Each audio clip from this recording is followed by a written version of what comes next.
초막절은 이스라엘 백성들이 반드시 지켜야 될 세 절기 가운데 한 절기가 이 초막절입니다. 연중에 유월절이 제일 먼저 있고, 그리고 오순절이 있고, 그리고 이 초막절이 연중에 제일 마지막에 있는 절기입니다. 그래서 곡식을 다 추수하고 이제 나무에 있는 과실까지도 다 거둔 후에 그것을 이제 창고에 들이는, 그래서 수장절이라 부르기도 합니다. 그 절기가 바로 이 초막절이 되겠습니다. 그래서 이 초막절은 근본적으로 이스라엘 백성들이 광야 40년 동안에 그들이 광야 생활을 할 동안에 주님이 먹이시고 또 마시게 하시고 또 입히시고 또 외적으로부터 보호하시고 모든 주님의 이 돌보심을 감사하면서 기억하면서 지키는 날이 바로 이 초막절이죠. 그래서 이 초막절은 한 주간을 지킵니다. 한 주간 동안에 이제 가나안 땅에 들어가서 초막절이 다가오면은 집을 나오는 거예요.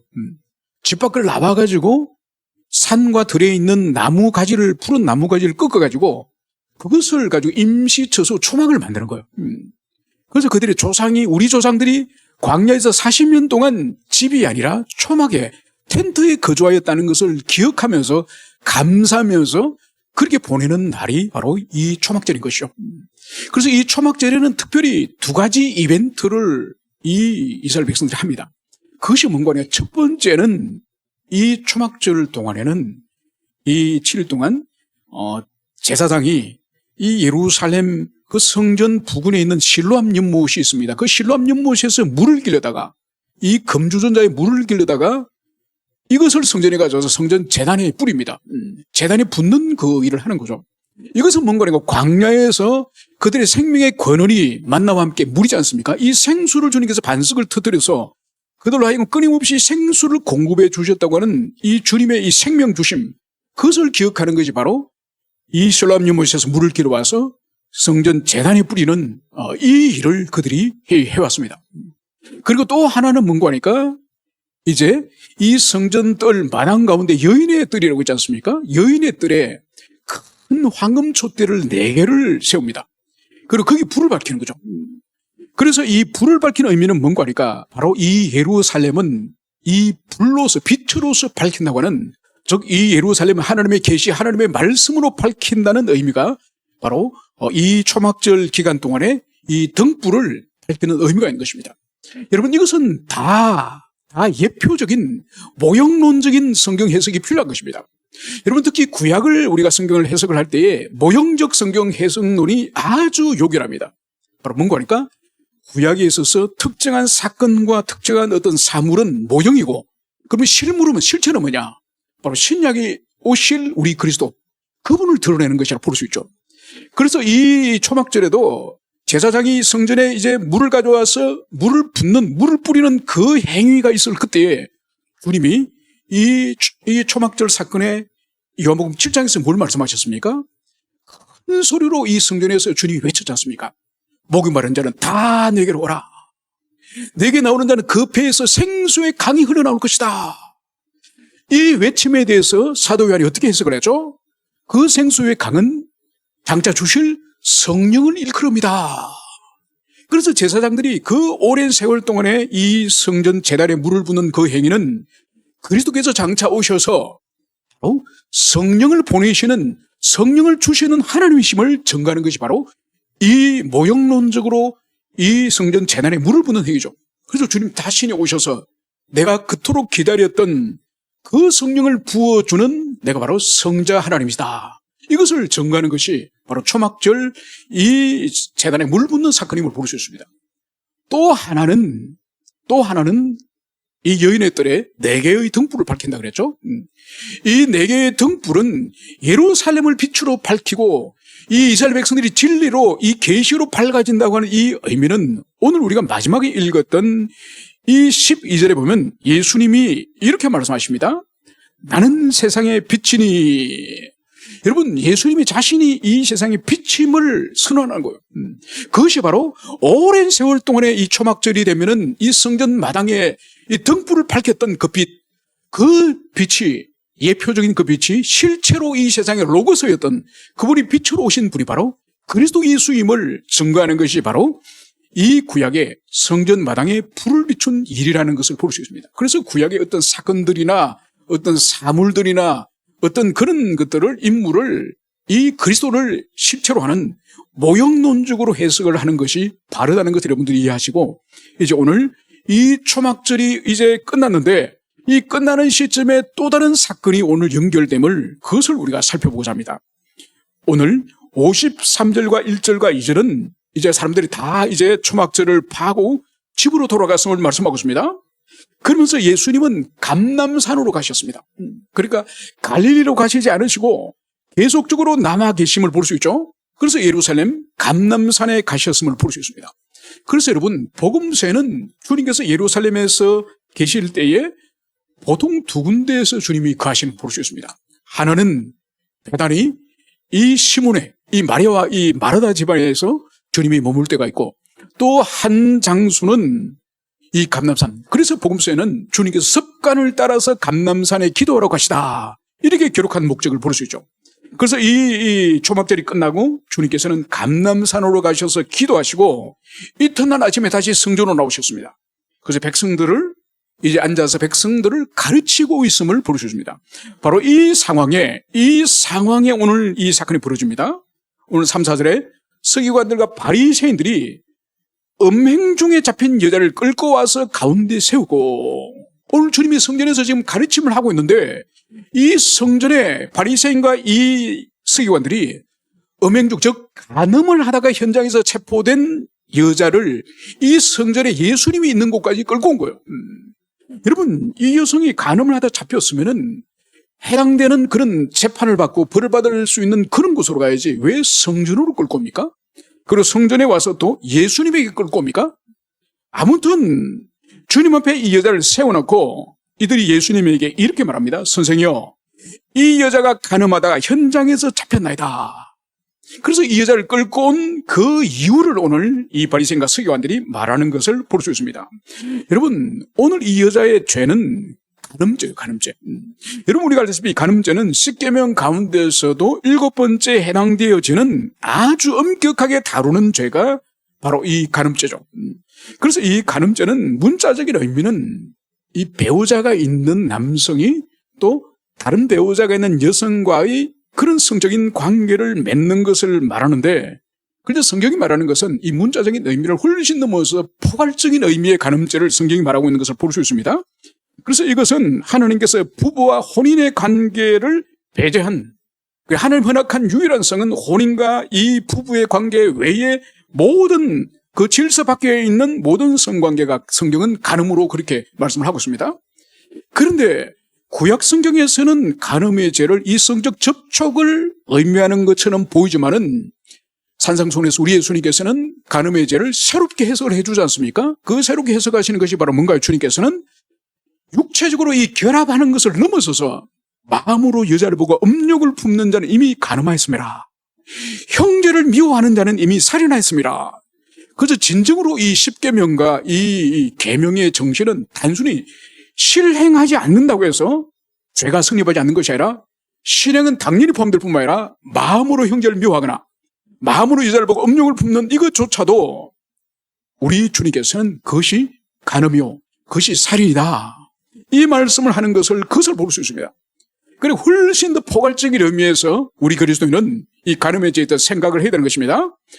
여러분, 오늘날 우리 사회는 어떻습니까? 이 간음죄에 대한 우리 사회의 오늘날 이 통념, 이 관념은 어떻습니까?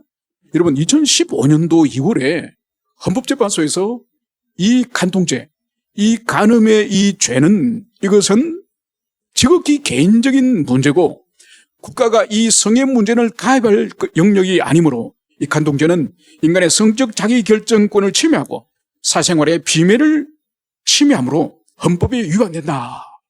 그래서 2015년, 지금부터 11년 전에 이 간통죄는 폐지가 되었습니다.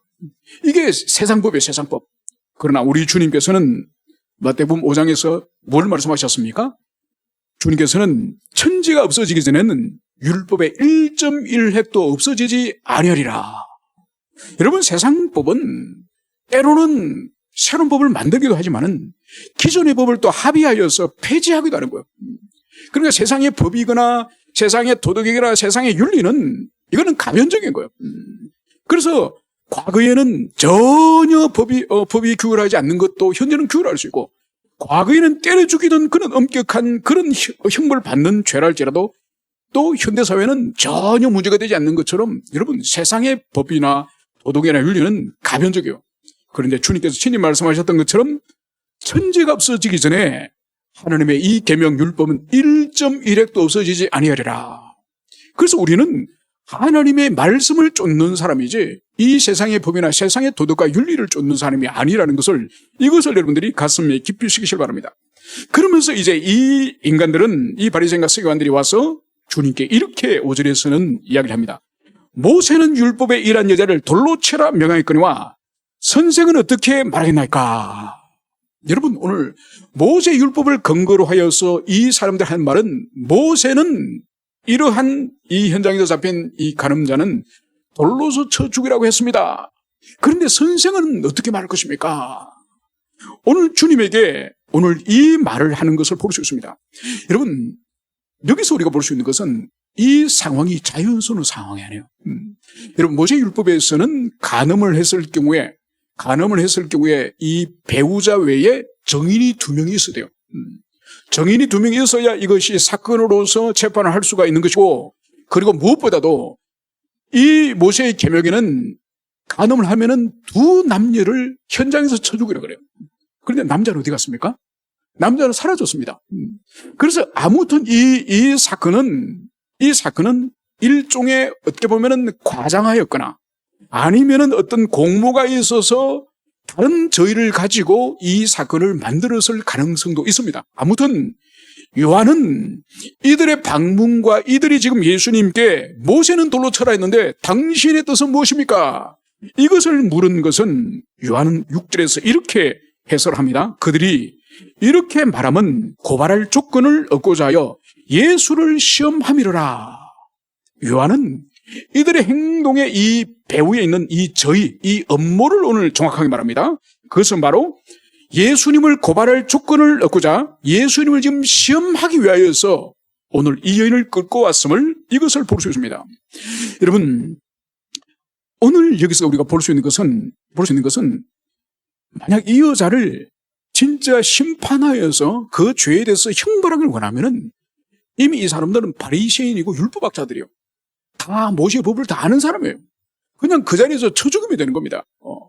죽이면 되는데 이 여자를 굳이 성전에서 지금 말씀을 가르치고 있는 예수님을 찾아와서 그 예수님에게 모세는 이렇게 했는데 당신의 뜻은 무엇입니까?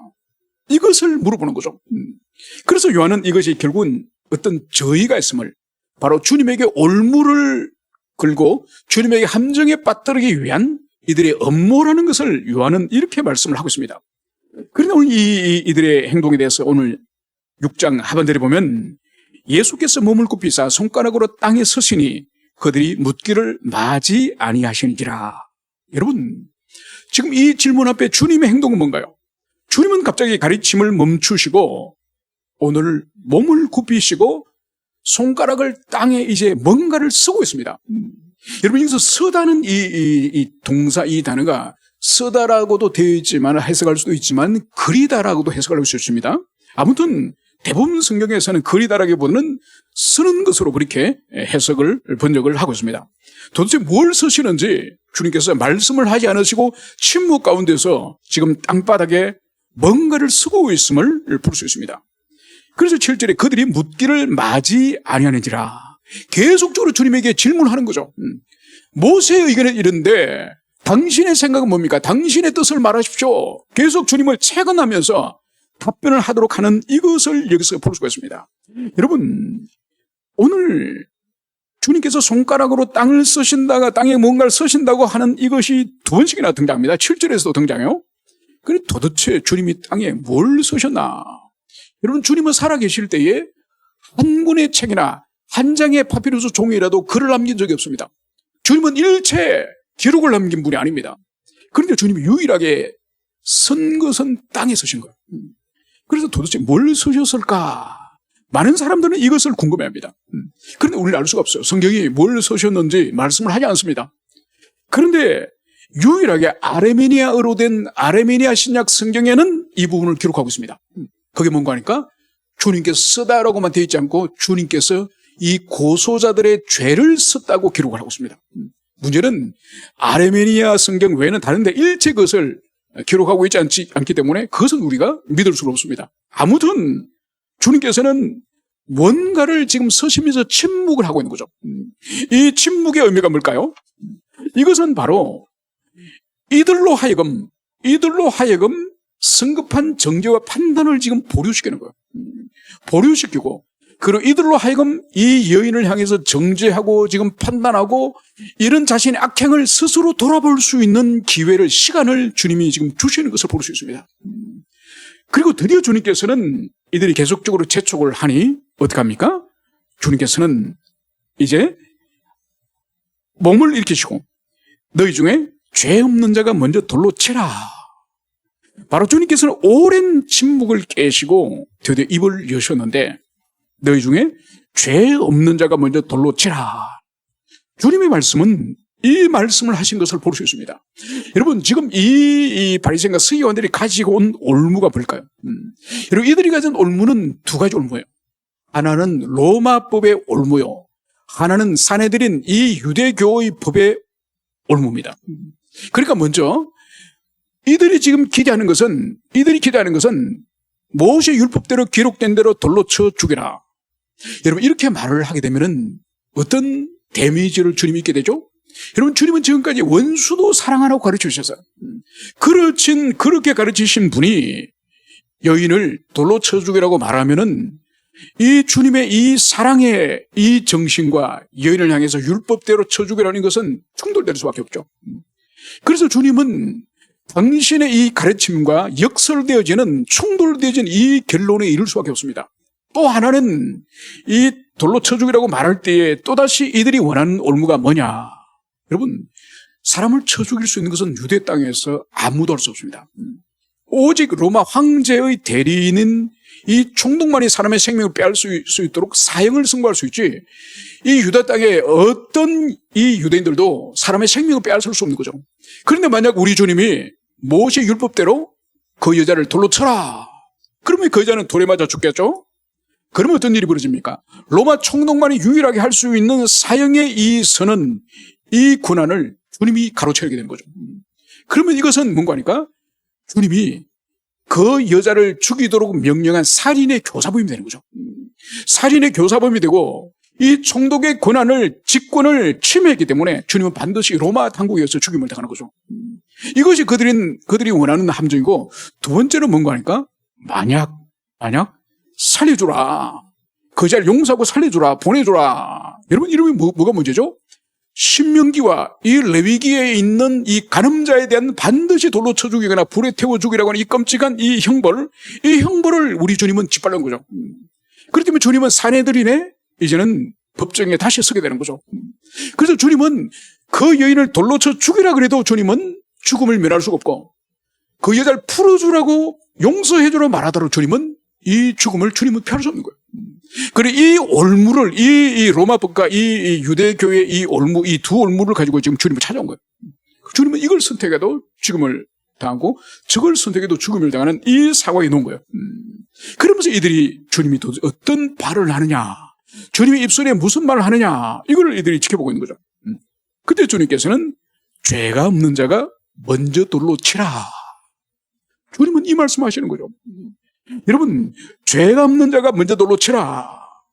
여러분, 이거는 주님의 이 신적 지혜가 아니고는 지금 이 함정 가운데에서, 사면초와 같은 이 함정 가운데서 이러한 신적 지혜의 말씀이 아니고는 결코 인간이 할 수 없는 그런 발언을 하신 것을 여기서 볼 수 있습니다. 여러분, 주님은 돌로 치라 하셨어요. 돌로 치라 하셨지만은 누가 칠 수 있느냐? 너희 중에 죄가 없는 자가. 여러분, 여기서 이 죄가 없다고 하는 이 의미는 뭔가 하니까 단순히 죄가 없다는 의미가 아니에요. 이 뜻은, 이것은 하나님 앞에서 무죄하고 무험한 사람이 돌로 치라는 거예요. 여러분, 일찍이 바울 사도가 우리 인생에 대해서 의인은 없나니 하나도 없다고 말씀하시면서 우리 인간의 전적인 타락과 전적인 무능을 주장하지 않았습니까? 여러분, 그래서 이 세상에는 아담 이후에 모든 인류는 전적으로 타락하고 무능하기 때문에 선을 도무지 할 수 없는, 행할 수 없는 그런 사람들이에요. 오늘 주님이 원하시는 건 뭔가요? 한 여인이 간음하고 한 여인이 죄를 지었을 때 그 여인을 정죄할 수 있는, 판단할 수 있는 사람은 유일하게 아무런 허물이 없는 무험한 그런 사람만이 바로 여인을 심판할 수 있다. 이것을 주님 말씀하시는 거죠. 그런데 성경은 모든 인간은 타락하여 의인이 하나도 없고 도무지 의인이 없다고 성경이 말씀하고 있기 때문에 결국은 주님이 말씀하시는 것이 뭔가요? 너희들 가운데 너희들이 비록 의인이고 너희들이 비록 율법을 많이 지켰다고 하지만은 너희들의 의로는 안 돼. 이 말씀을 하고 있는 거죠. 여러분, 이 바리새인들은 그 시대 일반적인 보편적인 유대에 비해서 탁월한 경건을 가지고 있어요. 그런데 그 탁월한 경건은 뭐냐? 껍데기만의 경건은 껍데기만의 경건. 그래서 보십시오. 성경에서 복음서에서도 그 사람들이 얼마나 기도를 열심히 합니까? 일주일에 3일을 금식한다니까요. 여러분 가운데 일주일 3일 금식하는 사람이 있습니까? 3일을 금식하고, 그리고 기도도 댓글에 시장동에 사람들 많이 다니는 거기서 큰 소리를 치면서 손을 하늘로 들고 사람들 모두 보는 앞에서 그렇게 기도합니다. 그리고 여러분, 이 바리새인 이 서기관들은 하나님에 대한 헌신도 얼마나 하는지 모릅니다. 여러분, 11조는 기본이고 집에서 재배고 키우는 이 야채의 11조까지 드리는 그런 사람이에요. 그리고 오늘날 우리 그리스도인은 바리새인 따라갈 수가 없습니다. 모양도 못 따라갑니다. 그런데 문제는 이 바리새인의 의라는 것은 어떤 의미입니까? 하나님 눈에 보시는, 하나님 보시는 절대적인 의를 경험한 사람들이 아니에요. 이 사람들은. 이 사람들이 가지고 있는 의는 상대적 의. 그러니까 저 사람보다가 내가 더 헌신하지, 저 사람보다 내가 더 열정적이지, 저 사람보다 내가 더 예배에 많이 참석했지. 여러분, 다른 사람과 비교한 상대적 의. 여러분, 이 상대적 의를 이사야서에는 분명히 부정하고 있죠. 인간의 의는 더러운 누더기와 같다. 여러분, 이 누더기는 이 거지들이 입는 그런 아주 고약한 썩은 냄새가 나는 그런 옷을 누더기라고 부릅니다. 그러니까 인간적으로 볼 때는 저 사람보다 내가 더 헌신 많이 하고 더 충성하고 더 많이 섬긴다고 보지만은 하나님 눈앞에는 그 더러운 썩은 냄새 나는 누더기에 불과하다는 거예요. 왜냐하면 주님은 그 껍데기를 보는 것이 아니라 내면을 보시기 때문에, 인간의 그 중심과 태도를 보시기 때문에 주님 앞에서 이 겉으로 드러난 상대적 의는 아무런 가치가 없어요. 우리에게 필요한 의는 뭐냐? 절대적 의. 이 절대적 의는 어떻게 하느냐? 우리 행위와 헌신을 통해서 얻는 것이 아니에요. 이 절대적 의는 그리스도께서 우리에게 입혀주시는, 우리에게 선물로 주시는 그 의가 절대적 의예요. 그래서 주님의 십자가의 그 은총을 깊이 깨닫고 자신이 이 세상에 얼마나 더러운 존재인지, 하찮은 존재인지 그것을 깊이 깨닫고 그리스도를 붙잡고 믿는 그 사람에게 주어지는 의가 바로 절대적 의. 이 절대적 의를 우리 예수님 어떻게 표현하셨죠? 너희가 1만 달란트를 경험한 자. 여러분, 이 절대적 의의 경험자가 바로 1만 달란트를 경험한 자를 말하는 거예요. 여러분, 이 바리새인들은 그 시대의 보편적인 유대인에 비해서는 탁월한 경건의 급질을 가지고 있지만은 하나님의 눈에 볼 때는 상대적 의에 불과한 것이요, 그리고 더러운 누더기와 같기 때문에 하나님의 무가치한 하등의 가치가 없는 그런 의를 가지고 살아가는 거죠. 여러분, 오늘날도 마찬가지예요. 오늘날도 절대적 의를 경험한 사람이 교회 속에 있는가 하면 절대적 의를 경험하지 못하고 상대적 의를 경험한 사람들이 또 교회 속에 있다는 거예요. 문제는 뭐냐? 이 절대적 의를 경험한 사람에게 있어서는 더 이상 1만 달란트의 은총을 입었기 때문에 다른 사람과 자신을 비교한다든지 아니면 또 다른 사람들끼리 비교한다든지, 여러분, 비교를 포기한 사람이 바로 이 절대적 의 1만 달란트를 경험한 사람이에요. 여러분, 이 절대적 의를 경험하지 못한 사람, 이 사람은 어떠냐? 끊임없이 자신과 다른 사람의 헌신과 충성을 끊임없이 비교해요.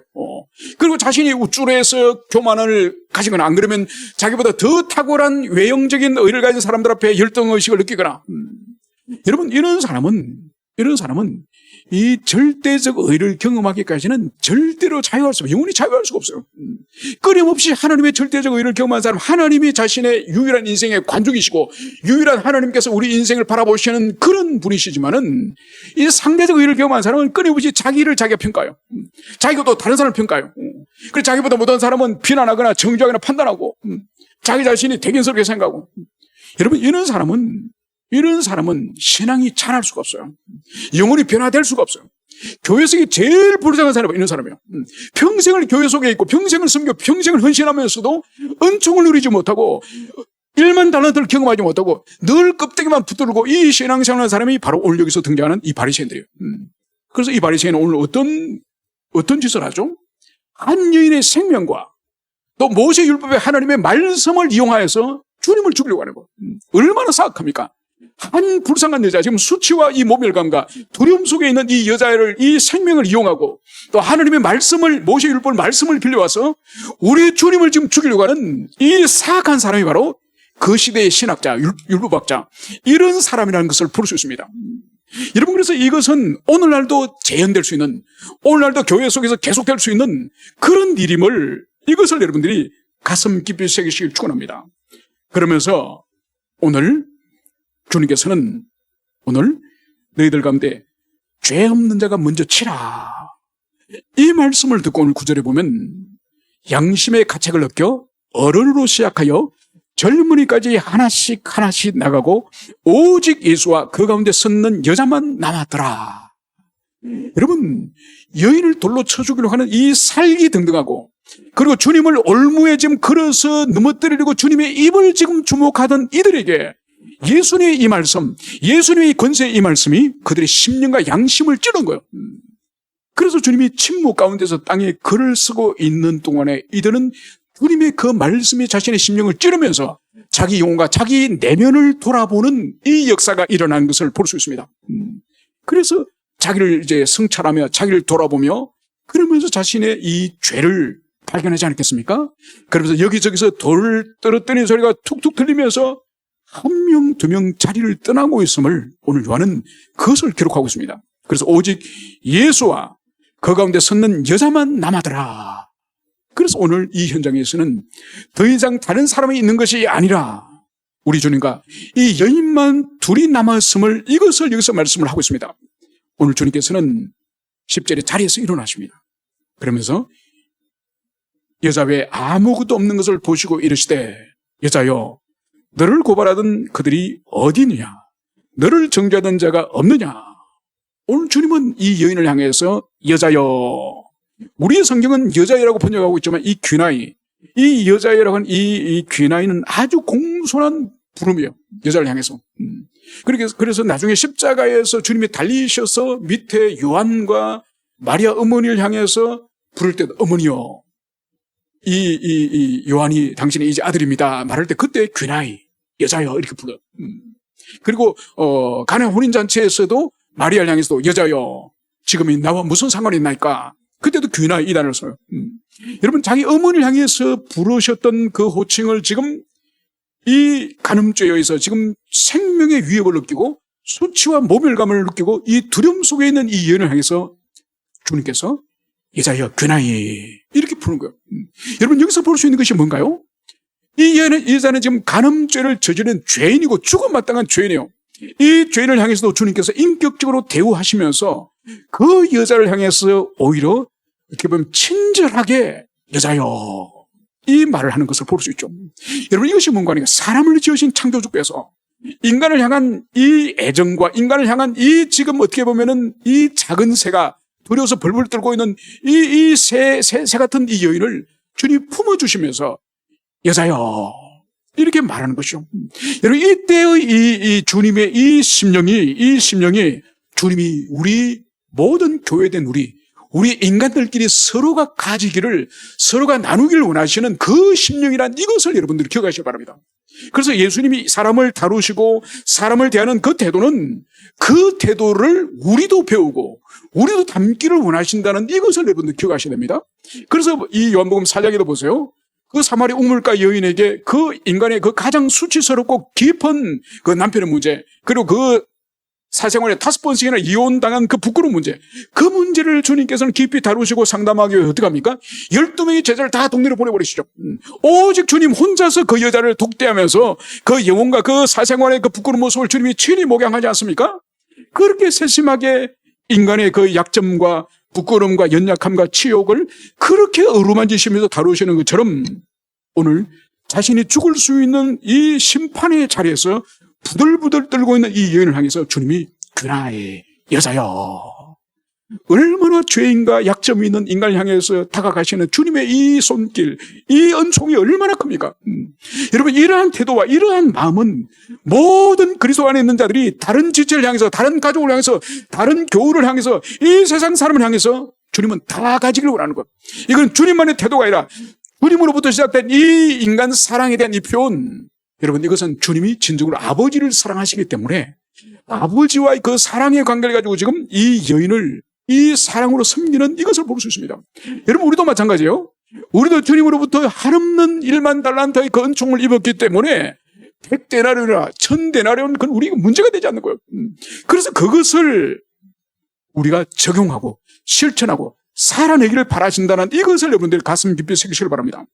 그러면서 주님은 이렇게 이제 말씀합니다. 예수께 이르시되 나도 너를 정죄하지 아니하노니 가서 다시는 죄를 범하지 말라. 여러분, 오늘 정죄하려고 왔던, 심판하고 왔던 이 모든 사람들이 돌을 떨구고 가지 않았습니까? 왜 그들이 떠났습니까? 바로 주님의 그 말씀, 죄 없는 자가 먼저 돌로 치라. 그 말씀 앞에 자기 영혼에 발가벗은 그 모습을 보고 모두가 수치와 부끄러움 속에서 죄책감을 경험하고 다 떠나지 않았습니까? 여러분, 그러니까 지상에서는 다른 사람의 죄에 대해서 정죄할 수 있는 자격을 간 사람은 하나님이 누구에게도 주지 않으셨습니다. 오직 누구에게 믿는 거죠? 바로 우리 주님. 바로 하나님께서만 인간의 죄에 대해서 정죄하고 판단할 수 있다는 이것을 오늘 이 말씀을 통해 보여주시는 거죠. 그러면서 주님께서 나도 너를 정죄하지 않으노니 가서 다시는 죄를 범하지 마라. 여러분, 오늘 주님께서는 모든 인간은 정죄할 자격이 없더라도 주님 홀로 이 판단하고 정죄할 자격이 있지 않습니까? 하나님으로서. 그래서 주님도 오늘 나도 너를 정죄하지 않으노라. 가서 다시는 죄를 범하지 말라. 오늘 주님의 이 당부 속에서 무엇을 볼 수 있습니까? 하나님과 관계 가운데 회복이 된 이 영적인 이 샬롬, 이 샬롬을 다시는 깨지 말라.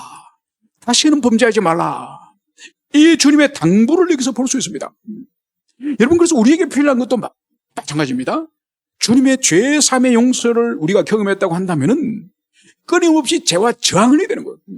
여러분, 우리는 죄를 100% 안 짓는다고 말할 수 없어요. 왜냐하면 여전히 남아있는 이 부패성, 이 죄성 때문에 또다시 우리가 넘어지고 실패하지만은 하나님이 우리가 바라시는 것은 100% 이제는 죄와 싸워 이기라는 뜻이 아니에요. 마치 100% 싸워서 이길 기세로 죄와 싸우라는 거예요. 세상과 싸우라는 거예요. 자기 욕망과 싸우라는 거예요. 그렇게 싸우는 사람은 넘어지더라도 회개할 수가 있어요. 그런데 죄를 즐기고 죄를 상습적으로 짓는 사람은 그런 회개의 그런 능력이 없어집니다. 그래서 오늘 주님께서는 가서 다시는 죄를 짓지 마라. 이 말씀을 하시는 것을 볼 수 있습니다.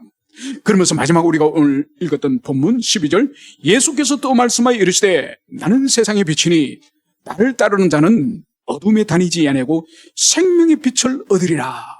여러분, 이 12절의 말씀을 오늘 11절에 있는 이 여인에게 주신 말씀과 관련해서 연속선상에서 해석을 한다면은 바로 우리 주님은 세상의 빛이에요. 그분은 로고스이시고 진리이시고 그분은 세상의 빛으로 오셨기 때문에 바로 주님을 따르는 자는 어둠 속에 다니지 않는다는 거예요. 그래서 이제 주님의 빛을 경험한 이 여인은 다시는 어둠 속을 다니지 않으면서 이제 생명의 빛을 그가 얻을 것이다. 이것을 오늘 주님께서 말씀하고 있습니다. 이제 우리가 적용하면서 말씀을 정리하고자 합니다. 여러분, 우리 한 사람 한 사람이 그리스도 십자가의 은총을 깊이 우리가 믿고 그것을 경험하고 1만 달란트의 죄의 사함을 우리가 받았다고 한다면은 이제 그 은총이 다른 지체들을 용납하고 품어주고 인내하고 기다리고 그들이 비록 불완전하고 연약할지라도 그들이 성장하기를 위해서 기도하고 축복하고 우리가 혹여나 상처를 주고받는다 할지라도 우리가 깊이 우리가 감당하면서 그렇게 그 영혼을 세우는 그 자리까지 우리가 나가야 됩니다. 그리고 뿐만 아니라 우리가 주님의 빛이신 주님, 그분을 따른 제자라고 한다면은 어둠에 대해서 저항을 해야 됩니다. 우리의 생각에 있어서 어둠, 우리 말에 있어서 어둠, 우리 삶의 행실에서 어둠, 이 모든 어둠과 저항하는, 그래서 다시는 어둠 속에 다니지 않는 빛 가운데 거하는 우리 모든 지체가 되기를 오늘 주님께서는 이것을 당부하고 있습니다. 그래서 어둠에 다니지 않고 생명의 빛을 얻으리라. 이 말씀 앞에 우리 모두가 아멘, 이런 모든 교대 되기를 축원합니다. 함께 우리 기도하시겠습니다.